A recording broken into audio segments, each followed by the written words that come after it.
Here's a top tip for you.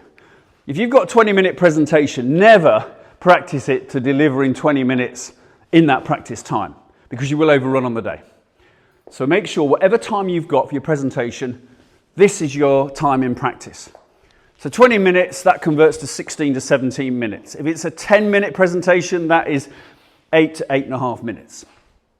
When I work with people, I say, right, think about this for your audience. They're expecting from you these 4 E's to make it easier to summarize, and they're these. Number 1, they want to be engaged by you. Because if they're not engaged by you, then you've got no chance.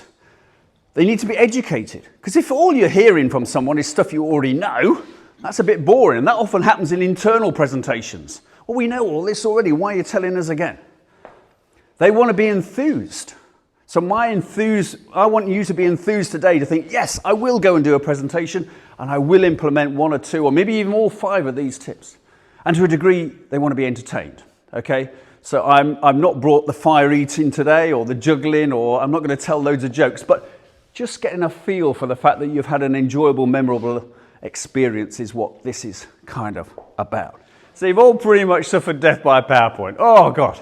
And it's the one the one mission I'm on in my career is to rid the world of death by PowerPoint. Okay? And there are several ways we can do it. So the first way is to think of it like this. If you are going to use slides like I've been using, they are a prompt. They're a prompt for you, they're maybe a prompt for me, but they are not a script. So let's not have slides that look like this.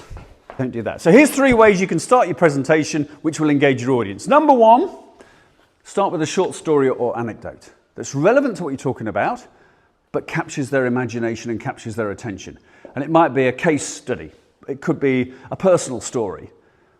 But the great thing about telling a short story at the beginning is you will know that story really well.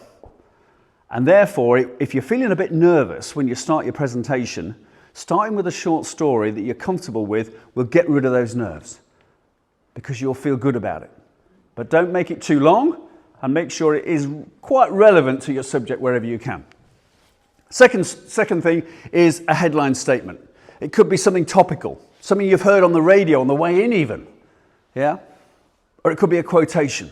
But whatever it is, it's powerful words that will get your audience thinking about you and get their attention. And then my favorite is to start off with a big stat, because people like stats.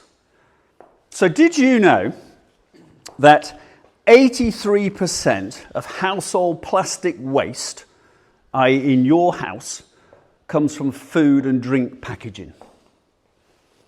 83%. Did you know that? Does that surprise you? I didn't know that until a couple of weeks ago. I got hired in by Plymouth University. Some of their startup business students were involved in a thing called Pitch Fest at Exeter. And they wanted someone like me to come and coach them on how to do their 5-minute pitch. And one of them has got a business called Net Waste Zero or something. I can't remember the exact name now. Maisie Webb, her name is. And she had this great stat about the food packaging. And she used it. And lo and behold, she won her category.